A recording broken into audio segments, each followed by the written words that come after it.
I'm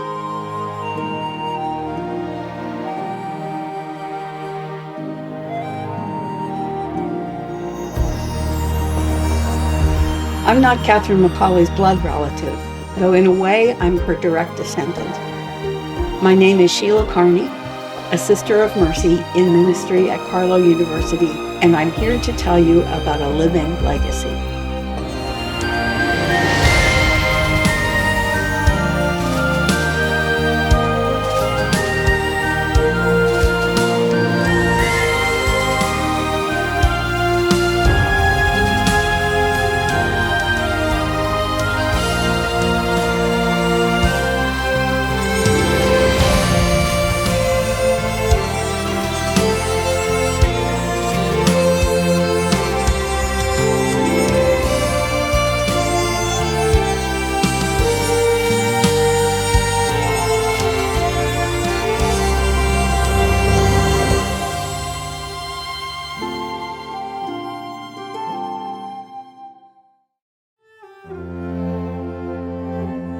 The legacy in this case suits both definitions of the word.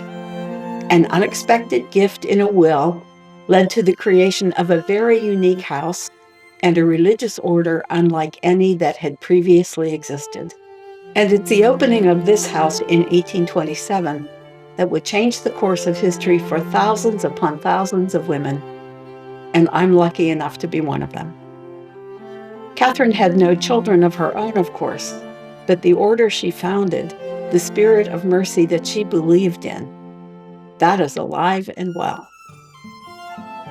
Catherine McAuley's legacy is more than just a story.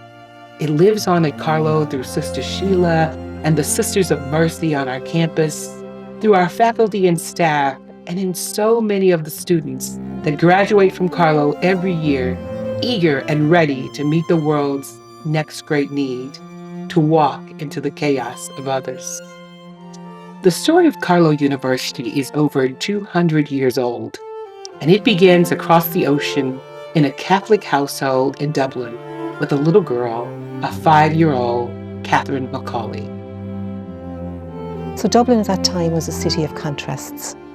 You had the rich and flamboyant, and side by side with that, you had dire poverty. Tenement buildings around here.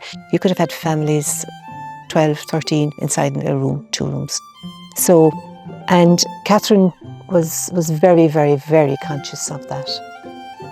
We were in an Ireland that had just got Catholic emancipation. The year 1829 was really significant here because from there on, we had the first time in centuries that Catholic people could practice openly, could have education, could own certain properties.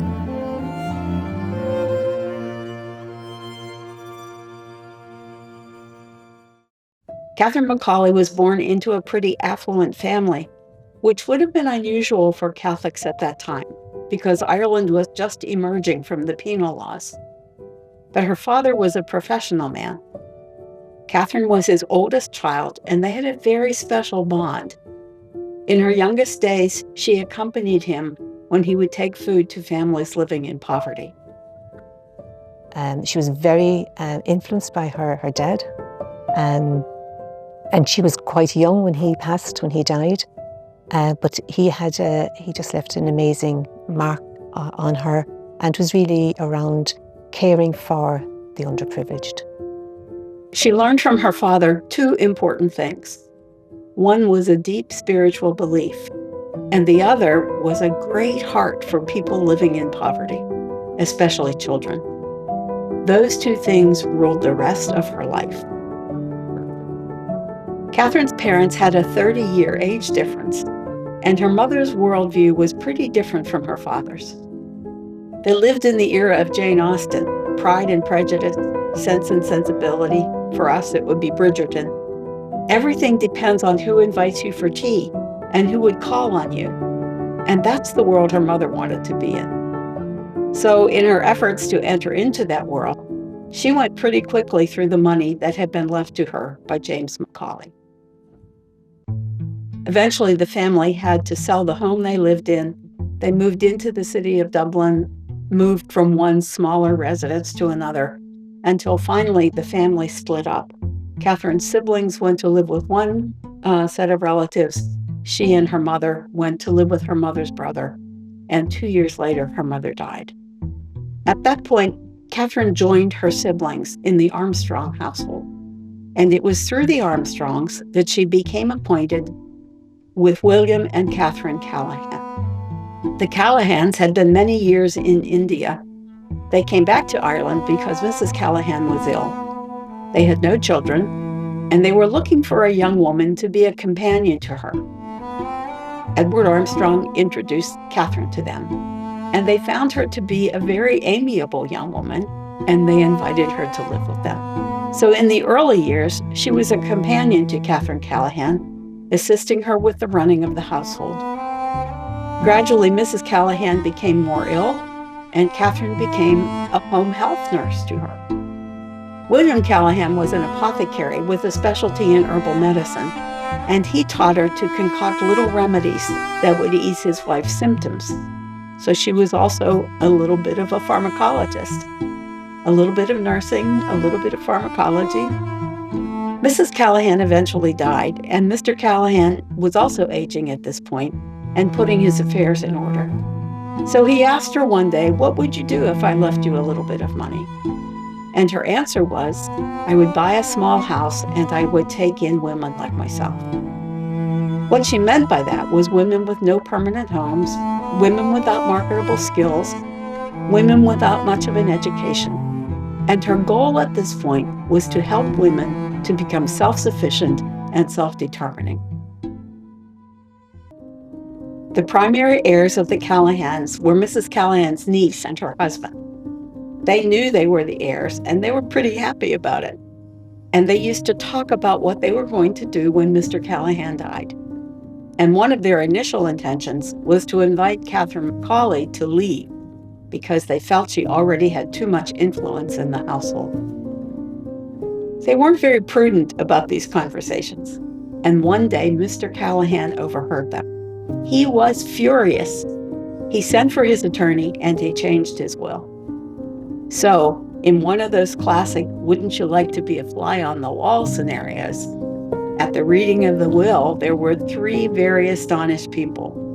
The niece and nephew, who were virtually disinherited, and Catherine McAuley, now in her 40s, having since she was a very young child always been dependent on others for her housing, her clothing, her food, now owned a Georgian mansion, a 22-acre estate, and somewhere between $3 and $6 million.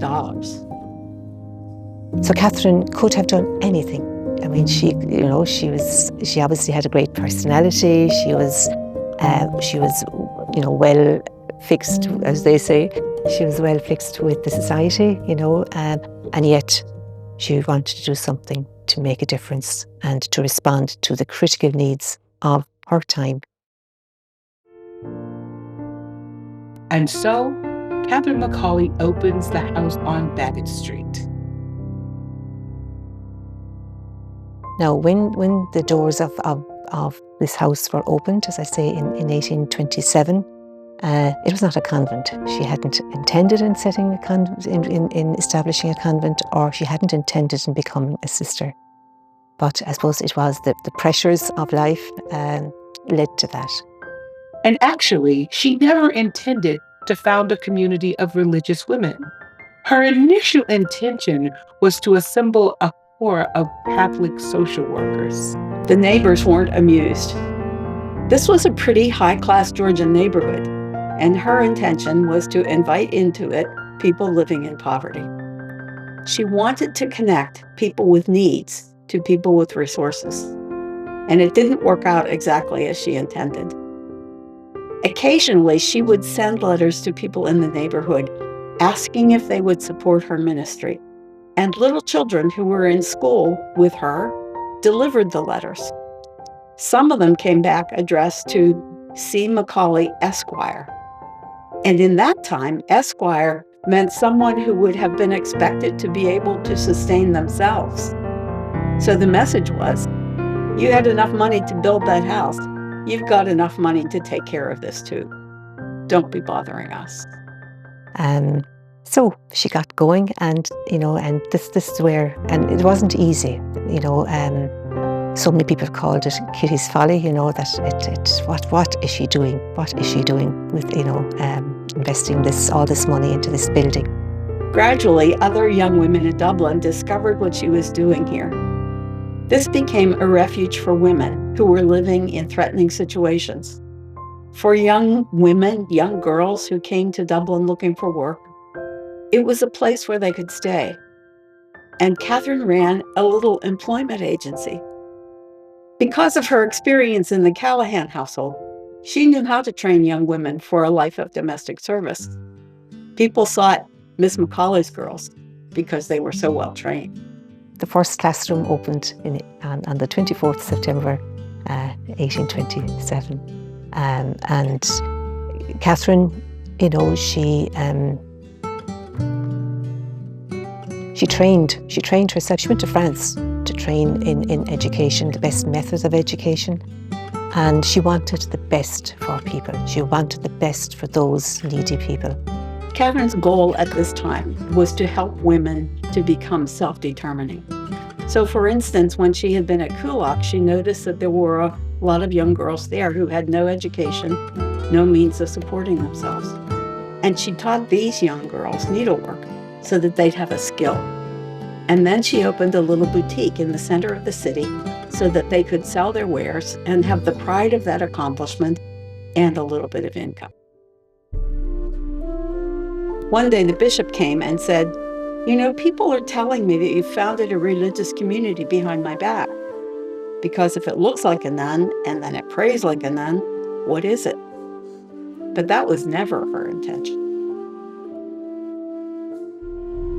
So under discernment, with her companions and with the support of the bishop, Catherine found the first non-cloistered order. It was a brand new kind of religious community, where instead of just responding to the needs of the world by praying for them, they took action, ministering to the sick in the hospitals, setting up schools, educating the poor, creating training programs for women to give them marketable skills so they could have more choices. A lot like what we continue to do today at Carlow University.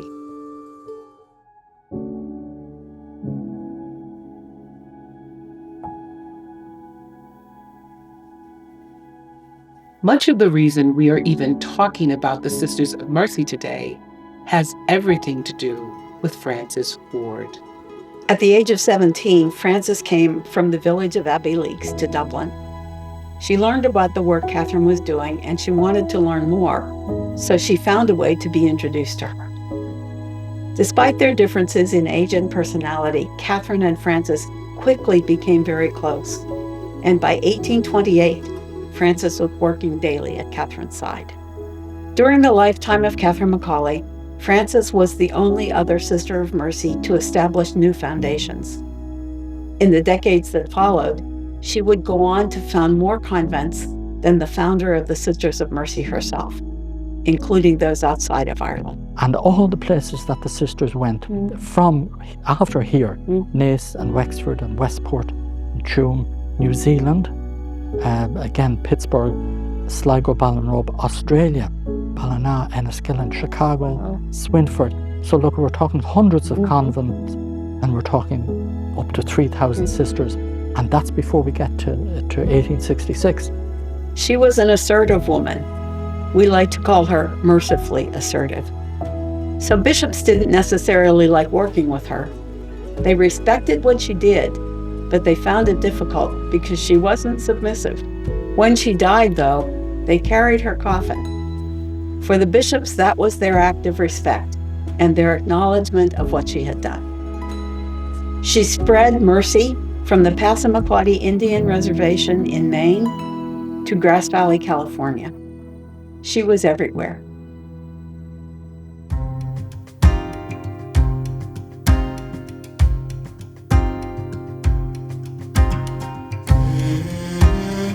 My name is John McDarby, and I'm the great-great-nephew of Veronica McDarby.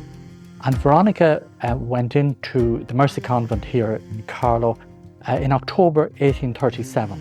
And that was just a few months after the convent here in Carlow Town was established by Catherine McAuley.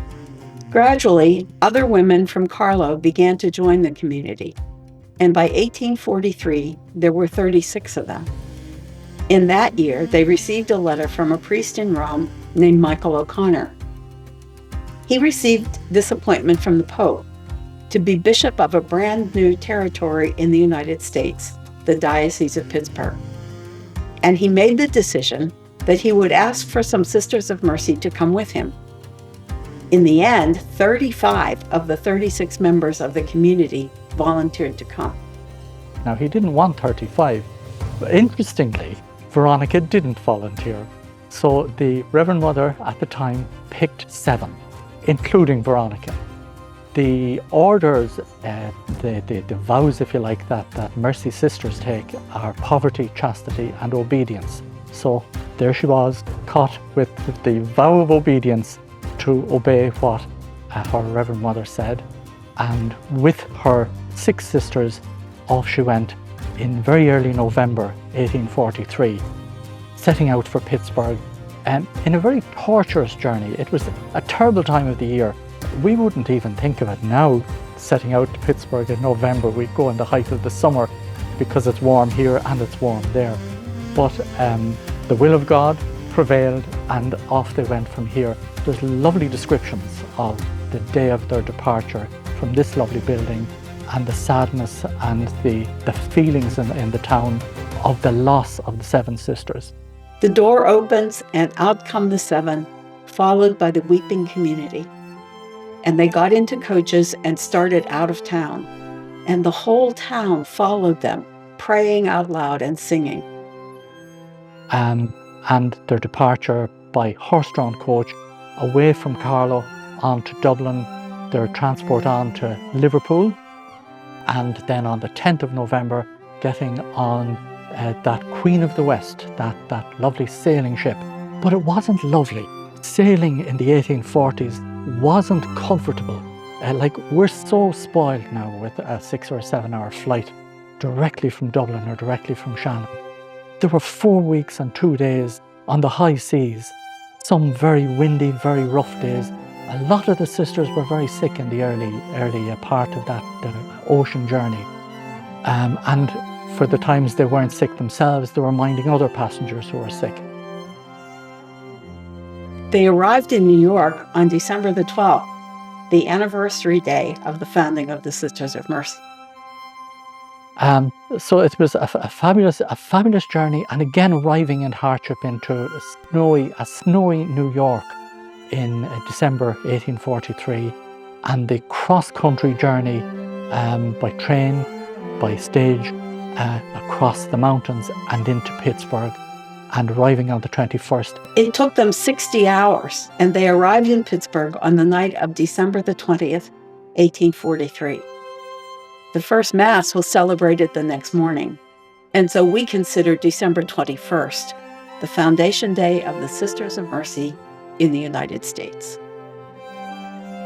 It says they began at once with the visitation of the sick and prisoners, and provided religious instruction for both children and adults. In the months and years that followed, they opened schools, and they began caring for the children at St. Paul's Orphan Asylum, a ministry they would run for more than a century. Next came the founding of Mercy Hospital. With the support of Bishop O'Connor, the hospital opened its doors on January 1st, 1847. Still in operation today as part of the University of Pittsburgh Medical Center, it was the first Mercy Hospital in the world, as well as the first permanent hospital, religious or secular, west of the Allegheny Mountain. And it was it's something she couldn't have foreseen when she entered in 1837, that God would call her to make that very strange, very difficult journey across the Atlantic. And she worked as the portress in the convent in Pittsburgh, which meant she was the lady who answered the door answer the door to people who are coming to visit, or answer the door to people who are seeking help. And lovely stories have come back through the annals of the Mercy Order about her reputation as being a kind and caring person. She had indeed opened the door for 40 years. And you might think, oh my goodness, all the rest of the 6 were out in the city, meeting the people of Pittsburgh, engaging with the local clergy, founding new ministries, and Veronica was at home opening the door. So you might think, what a menial life. But when she died, there was public mourning in the city because she had been opening the door with her hands and with her heart as well. And that meant that the people who came to the convent encountered her first. I've seen a picture of her, and she was really very tiny, but she had a huge heart, and that's what people encountered when they came to the door. They came with needs. They might need food for their children or a warm coat.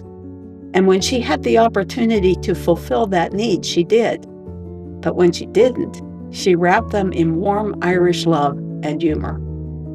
We're told that she was really funny and that she cheered people's spirits through her humor. She was responsible for overseeing the young girls who worked in the convent, and they reported receiving from her a mother's love. She died in the year 1881 at the age of 65, which was a good age for women at that stage. One or two of the other sisters lived a bit longer, but you know, that was a good innings, as they say. And you know, her life was certainly, I think, a very fulfilled life. She saw that she was, I think, living up to her vocation, doing what God had called her to do. What I learned from her was that there isn't anything we can be asked to do, regardless of how insignificant we might consider it, that isn't an opportunity to witness to the love and mercy of God.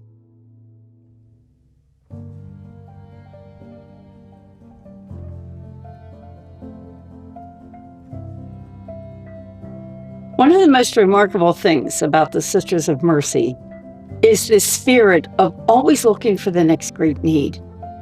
They never allow themselves to get too comfortable, too relaxed in the work that they're doing, but they're always scanning the horizon for what's the need that's not being met. And what are the resources that they have? What can they bring to bear on that need?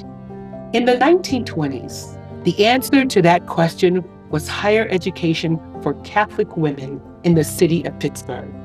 Duquesne University existed and didn't take women, so there was a gap in the opportunity for young women in the city. And the Sisters of Mercy decided to step into that gap and create a college. So on September 24, 1929, Mount Mercy College opened its doors. There were 24 students and 5 sisters who were faculty, staff, administration, food service, security, everything. And they did it at a very perilous time, because this university was founded in 1929, which is the year of the Great Depression. And it was founded with no resources, no buildings, nothing that we would consider essential for the creation of a university in our day.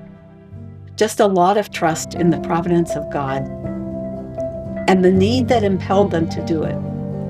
But there were 5 gutsy sisters. Sister Fide Shepperson, Sister Eustochia McCormick, Sister Philip Neary McCarthy, and Sister Regis Grace, who led the endeavor. Across the top of the form listing all her ministry experiences, Sister Philip Neary wrote in red ink, "I was one of the founders of Mount Mercy College." She didn't want anybody to miss that fact. The convent opened its doors to provide classroom space, and 24 students arrived on the opening day, September 24, 1929. So neither Catherine McAuley, nor Frances Ward, nor those original 5 sisters could have ever imagined a class moving from 24 students to the 2,400 students we have now in this thriving university that fills this hilltop with life and learning.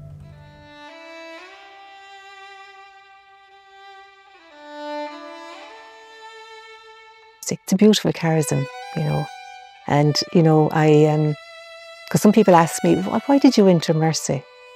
Why didn't you go to some other order? And it was the charism that attracted me, So I think, and it's really being on the ground with people, and it's really, I suppose, looking at the critical issues of our time and responding. And I think we don't have to go far to see what we have many critical issues in our world today. Why Mercy for me? Well, I came to Carlow University to start the Office for Mercy Heritage. But Mercy has been part of my life since I was a little girl, Catherine's age. Sheila started school at St. Agnes School, which was the Sisters of Mercy Elementary School here in the neighborhood. She's 4 years younger than I am, and for the most part, we grew up very close to Carlow University. But while we were still pretty young, we did have to move because our mother had a serious heart condition and we needed a house with everything on a single level. So we moved out to the South Hills. And when I was in 7th grade and it came time for me to go to high school, I wanted desperately to go to Mount Mercy because our mother and our aunts and other women in the family had gone there. But I would need to get a scholarship so that we could afford it. And on the day of the scholarship exam, I was sick in bed. So I didn't get to take the exam. So, a bit disappointed, I went to St. Francis Academy, but here I am now, a sister of St. Francis. And so Sheila, who at one time also wanted to be a sister of St. Francis from the new grade school we attended, St. Gabriel's, well, you know the rest of the story. Every day in 8th grade, I went to Mass and I prayed for a scholarship to St. Francis Academy. And I got a scholarship to Mount Mercy. And so it was fated. In the days when there were a lot of Catholic girls' high schools in Pittsburgh, the most common thing was for a girl to enter the community that taught her in high school, because strong relationships grew during those years. So that's how I ended up as a Sister of Mercy. It was a little bit of a fuss. The Franciscans were mad at me. The Mercies had been mad at my sister for becoming a Franciscan. And now the Franciscans were mad at me. I have quite a bit of contact with Sheila, but she's amazing. And I just awe of her energy and her commitment. And I don't think there's anything she doesn't know about Catherine McAuley, and it's her life. It's her life, and I just feel that anyone who meets her, she's a lovely presence.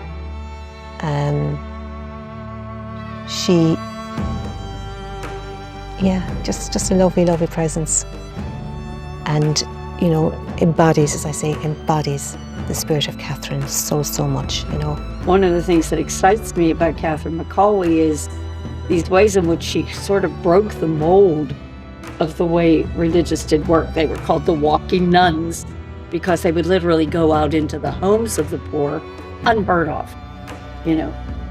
What we know and how we live in the spirit of Catherine is because we have studied her and used all the resources about her that are at our disposal to take on her spirit.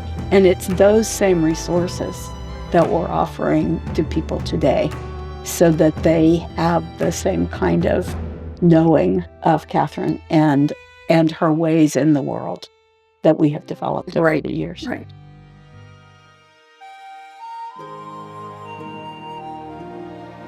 In 2010, when Dr. Suzanne Mellon became the president of Carlow University, she called for a reflection on the mission and the values and the vision of the university.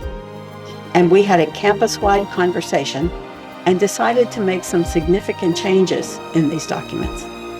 And in the course of the changes, we articulated what we feel is the call of the university, and that is to engage ourselves and to engage our students in the creation of a just and merciful world.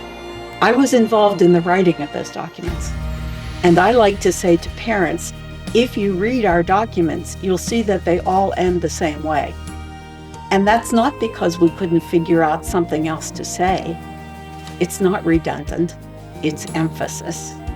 Each one of our documents ends with the phrase that what we do to create a just and merciful world. So the mission statement, for instance, says our mission is to create career-ready, ethical leaders for a just and merciful world. And today, Dr. Humphrey is giving vibrant leadership to that commitment. When we created the gardens in the university, and particularly I'm referring to the waterfall, we put over the waterfall the words of Catherine McAuley. We must be like those rivers which enter the sea without losing the sweetness of the water. Our commitment to a just and merciful world is not just something we say on campus. It's something we carry with us wherever we go. One of the things that I've always been so happy about in terms of being a Sister of Mercy and part of a Mercy-sponsored institution is that Catherine McAuley is so contemporary. She lived in the 1800s, but there is a very modern spirit about her. There is about her life a similarity to the world that we're living in now. And so it's not at all difficult to relate to her and to feel that she's with us today, to feel that she's very much a part of what we're doing. When I came to Carlow, it was to assure the fact that Catherine's presence would still be alive in the university. Her vision started something big. Every Mercy school, hospital, charity that has been established since 1827. But even that pales in comparison to what might yet be. Francis Ward, Veronica McDarby, Regis Grace, myself, all the Sisters of Mercy who came before me and who will come after me carry that legacy forward. But it's not only for them that we tell the story. It's not only they who will continue to do this sacred work. It's not only they who will see tomorrow's great need, who will fill the gaps of the future. No, that privilege belongs to the family of mercy who live on, to Carlow University graduates and to their families, to the teachers, the healers, the leaders. It belongs to you watching this right now.